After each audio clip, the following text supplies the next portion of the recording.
Innanzitutto un rispettoso saluto al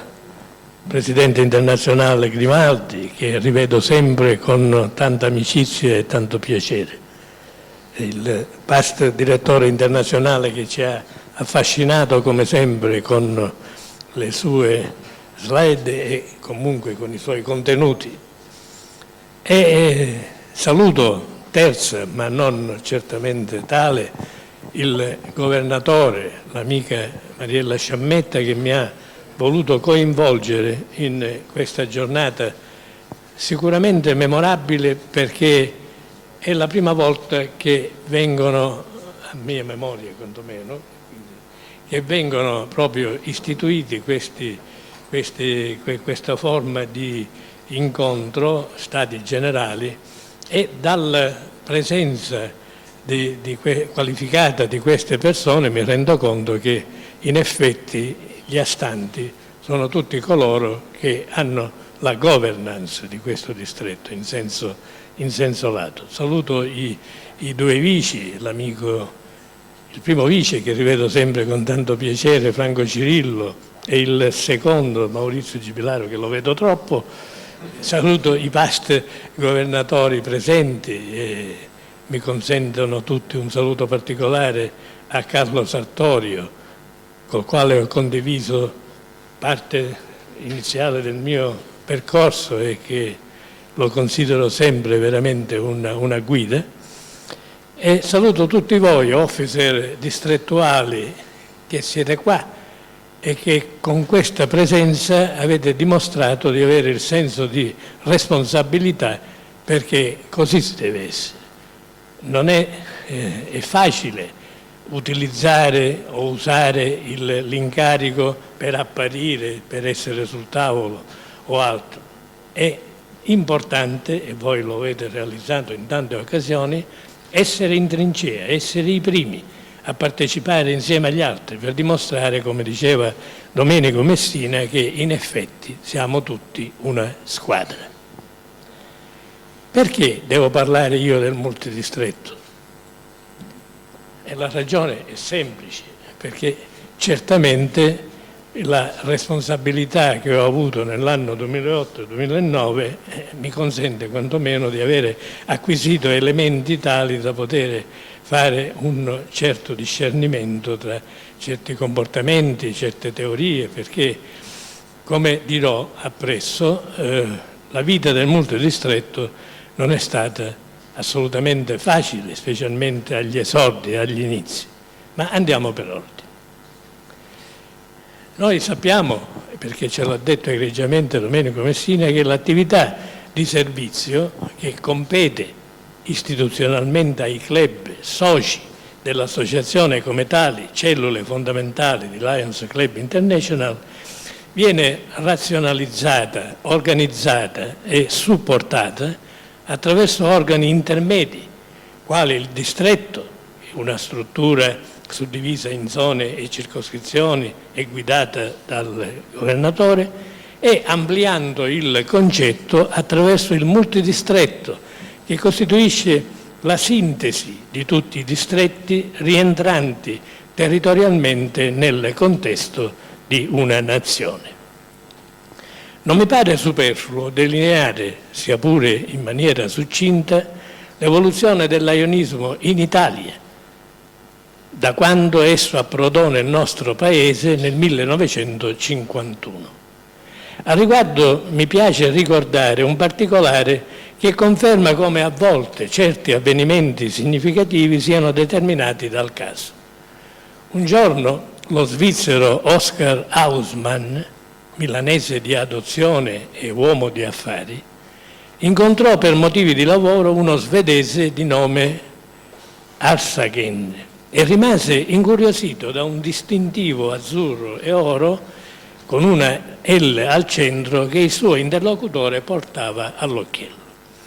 Avendo appreso che era il simbolo di un'associazione internazionale basata sulla solidarietà umana, sull'amicizia disinteressata, sullo spirito di comprensione reciproca, che già si era diffusa in Europa ma di cui in Italia ancora non si aveva riscontro, Haussmann, quasi preso da una folgorazione, pensò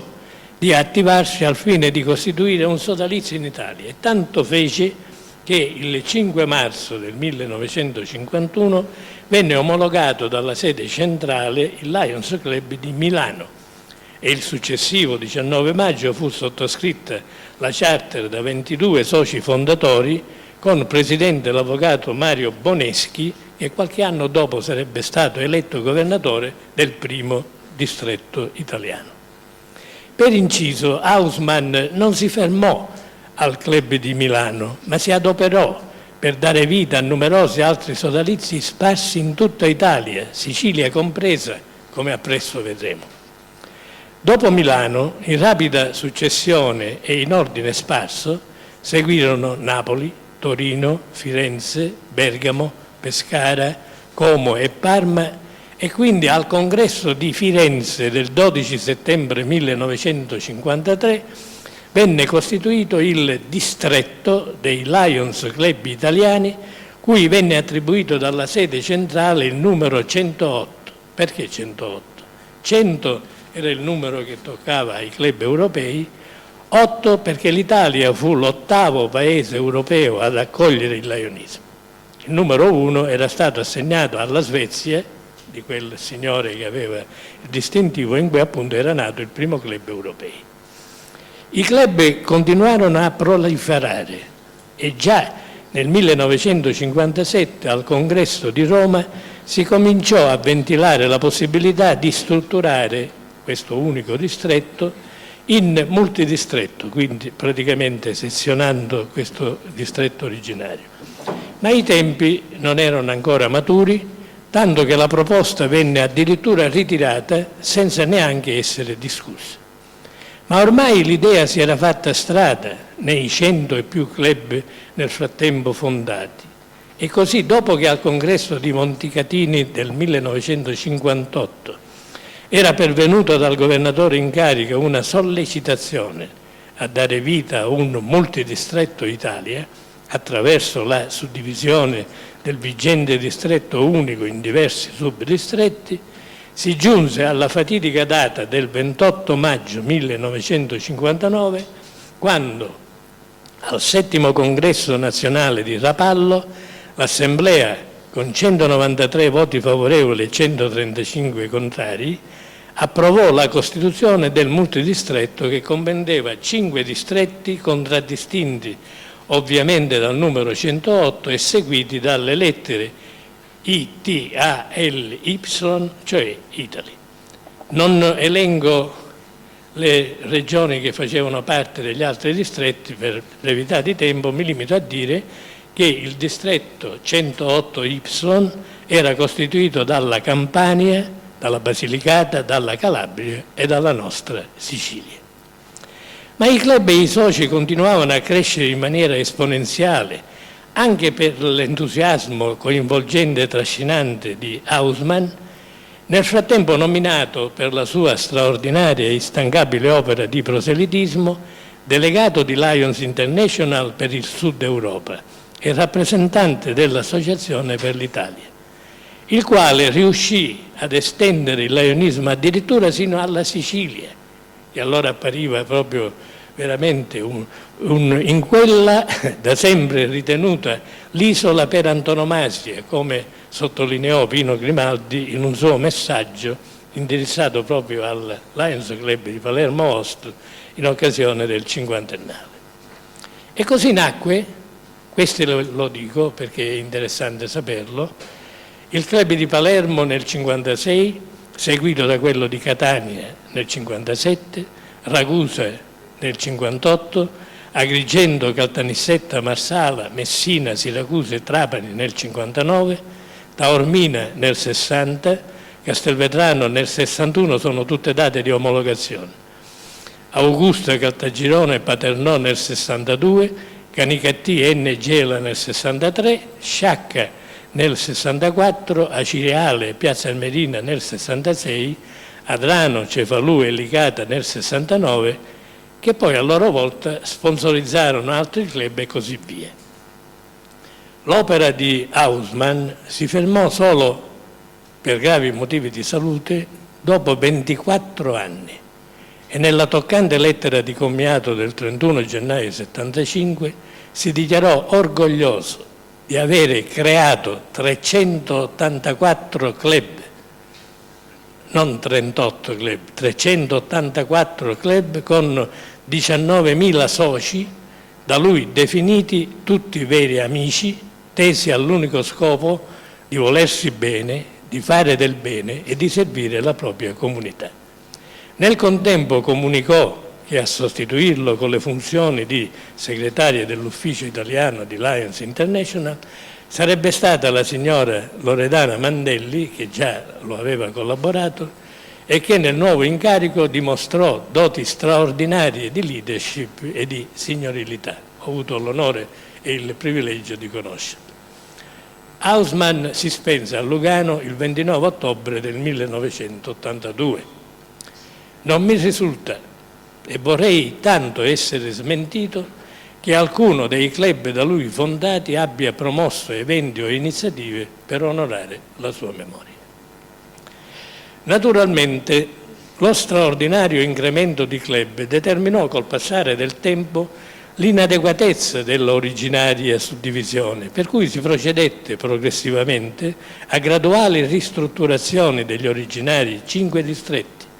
portandoli prima a 7 nel 73, 9 nel 75, per poi, dopo una stasi strana di quasi 20 anni, salire a 12 per infine giungere agli attuali 17 distretti che raggruppano circa 1.360 club con 40.000 soci. A proposito del multidistretto, come dicevo all'inizio,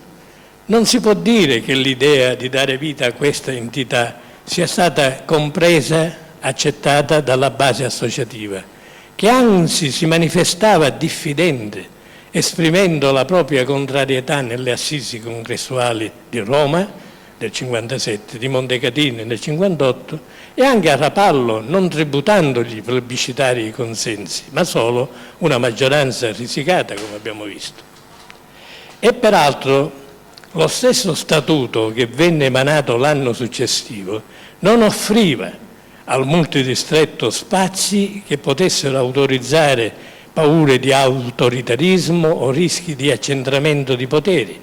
perché l'articolo 7 sanciva che spettava ai subdistretti, quindi non al multidistretto, la rappresentanza dei Lions Club italiani, lo sviluppo, il progresso e la disciplina del lionismo in Italia, nonché la promozione di attività che superino la sfera di azione e di possibilità dei singoli club. E anche l'organo più significativo del multidistretto, cioè il Consiglio dei Governatori, cui in base all'articolo 10 competeva unicamente la rappresentanza del distretto multiplo, veniva assegnata il compito di esaminare, coordinare e definire le questioni di comune interesse dei singoli subdistretti, proponendo lo sviluppo di un'attività coordinata e unitaria dei subdistretti, quindi nessuna possibilità di autonoma promozione e perseguimento dello sviluppo del lionismo in Italia, ma solo una sostanziale presa d'atto di iniziative promosse dai subdistretti, considerati dallo Statuto come i veri protagonisti e artefici del lionismo italiano. Nonostante queste restrizioni, che limitavano in maniera esponenziale il potere e l'agire del Consiglio dei Governatori, nei vari congressi in cui dovevano assumersi decisioni su un nuovo testo dello Statuto multidistrettuale o su proposte di riordino territoriale del multidistretto, regolarmente inserite all'ordine del giorno, sistematicamente venivano addotte motivazioni in gran parte pretestuose che però trovavano terreno fertile per bloccare il tutto, mettendo in atto la tecnica del rinvio, del non decidere, del rimbalzare sui congressi degli anni successivi le relative decisioni, magari nel frattempo deliberando in sede assembleare la costituzione di commissioni per studiare ciò che commissioni immediatamente precedenti avevano studiato e proposto, oppure dando vita ad ampollosi seminari multidistrettuali sulla materia destinati a rimanere lettera morta. Come mai, si chiedeva Carlo Martinenghi, una delle penne più raffinate e incisive dell'ionismo, come mai questo atteggiamento di diffidenza e di sospetto da parte di coloro che rappresentano la base associativa, cioè i delegati dei club, verso coloro che rappresentano i responsabili della conduzione del multidistretto e dei distretti, che pure sono stati eletti dai club e che quindi dovrebbero goderne la fiducia? Eppure non è così, e concludeva l'indimenticabile direttore della rivista: forse io sono un ingenuo e non vedo le manovre machiavelliche che l'Assemblea sembra voler attribuire agli organi di gestione delle nostre strutture organizzative. Io non so come effettivamente andavano le cose, ma posso affermare con assoluta certezza che Martinenghi non era un ingenuo. Comunque, devo dire che questo andazzo continuò per parecchio tempo, e così in via esemplificativa ai congressi nazionali di Senigallia, Milano, Montecatini, Trieste e Lecce per antonomasia, certamente non furono scritte pagine esaltanti per il laianismo. A questo punto una rapida riflessione. I compiti attribuiti al multidistretto dallo statuto vigente all'epoca potevano in un certo senso legittimare la tesi di trovarci di fronte a una mera entità amministrativa. Questo lo sento continuare a dire anche ora, ma non ha senso, come poi vi dirò. Però allora poteva avere un certo significato e una certa fondatezza. Entità amministrativa quindi priva di capacità di indirizzo politico, anche perché a quei tempi l'attività dei club si sostanziava precipuamente in una limitata opera filantropica, in un'assistenza spicciola, materiale e locale, che quindi ben poteva essere svolta nella comunità di pertinenza dei club senza necessità di coordinamento centrale. Ma nel frattempo molte cose sono cambiate nel panorama laionistico. Una svolta storica che conosciamo tutti, ne abbiamo sempre parlato, definita il nuovo corso del laionismo, negli anni 70, frutto di una rilettura approfondita delle nostre tavole fondamentali e soprattutto dei nostri scopi, che sottendevano a un ben più ampio impegno di moralità e di promozione civile, politica e culturale, e quindi, presa coscienza di questa nostra funzione, si passò a una visione di ben più ampio respiro volta allo svolgimento di una vera e propria attività pubblica, a una presenza nel sociale. Tutto ciò, ovviamente, fece emergere la difficoltà a che attività e fini richiedenti per la loro complessità impegni più ampi, sia dal punto di vista umano che territoriale e finanziario, potessero essere adeguatamente raggiunti dalle singole unità locali, per cui si rivalutò la funzione e i compiti dei distretti e a cascata del multidistretto. Ma fondamentale per il rilancio e il riconoscimento del ruolo del multidistretto e del Consiglio dei Governatori fu il nuovo statuto internazionale approvato alla Convention di Indianapolis ed entrato in vigore a luglio del 2001, che, come scrisse argutamente Carlo Padula, mise tutti d'accordo. E soprattutto importanza ebbero gli statuti tipo multidistrettuali gradatamente emanati dalla sede centrale e ovviamente recepiti. Significativa è al riguardo l'attribuzione al Consiglio dei Governatori, che è un organo del multidistretto e quindi sua parte integrante, di promuovere e perseguire lo sviluppo del laionismo in Italia, che, come abbiamo visto nello statuto dell'epoca, era di competenza dei subdistretti, e di esaminare, coordinare e decidere le questioni di comune interesse dei club e dei distretti. Al Presidente del Consiglio dei Governatori, che è un officer del multidistretto, compete in via esclusiva la legale rappresentanza del multidistretto, la promozione degli scopi e delle finalità dell'associazione, la creazione e promozione di uno spirito di comprensione tra i distretti. Si potrebbe obiettare, ma C'è uno degli scopi del multidistretto che stabilisce che è obbligo del multidistretto fornire una struttura amministrativa al servizio dei Lions Club al fine di promuovere gli scopi e le finalità dell'associazione nel multidistretto e di coordinare iniziative di rilevanza multidistrettuale. E secondo i fautori di questa tesi, tanto basterebbe per ribadire la funzione meramente burocratica di tale organizzazione. Ma tale argomentare dimostrerebbe prima facie la sua fallacia, perché a parte il fatto che tali mansioni sono svolte dall'ufficio di segreteria nazionale ubicato a Roma presso la sede del multidistretto, sta di fatto che statutariamente all'articolo 3